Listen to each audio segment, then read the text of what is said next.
Pregnancy की एक important complication है एनेम्ब्रियोनिक प्रेगनेंसी, ब्लाइटेड ओवम या अर्ली प्रेगनेंसी फेलियर। मैं डॉक्टर अमिता चटवाल, मैग्स आईवीएफ कोलकाता से।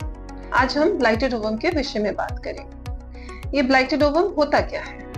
प्रेगनेंसी जो फर्स्ट डेवलप करती है, एक अंडा है जो एक स्पर्म के साथ मीट करता है, प्रेगनेंसी फैलोपियन ट्यूब में आती है और यही प्रेगनेंसी 4 से 5 दिन के बाद बच्चेदानी के अंदर जाती है। अब धीरे धीरे प्रेगनेंसी इम्प्लांट होती है और प्रेगनेंसी हार्मोन सिक्रीट होता है और प्रेगनेंसी टेस्ट पॉजिटिव होता है।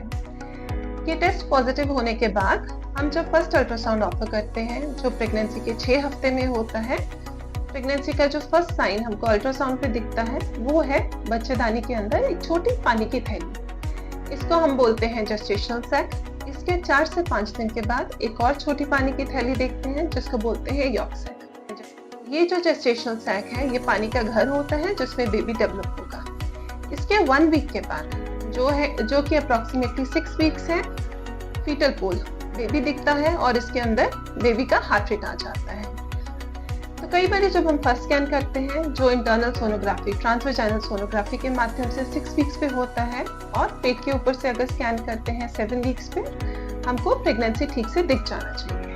तो अगर हमको इस समय सिर्फ पानी की थैली दिखती है और उसके अंदर बेबी नहीं दिखता है, इस चीज को हम बोलते हैं एनेम्ब्रियोनिक प्रेगनेंसी।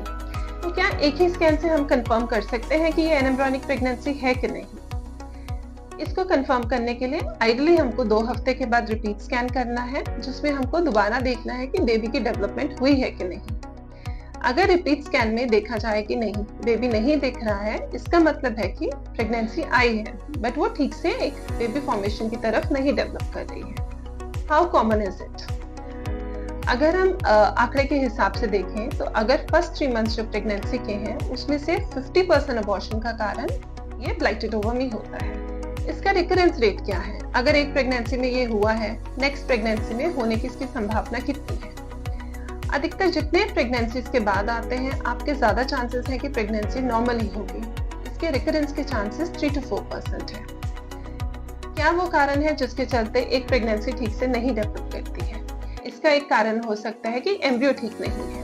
प्रेगनेंसी जब आई है, जब सेल डिवीजन हो रहे हैं, बेबी की फॉर्मेशन ठीक से नहीं होती है, जिसके चलते वो एक नॉर्मल प्रेगनेंसी की तरफ नहीं जाता है। सेकंड कारण हो सकता है एक खराब अंडा या खराब स्पर्म।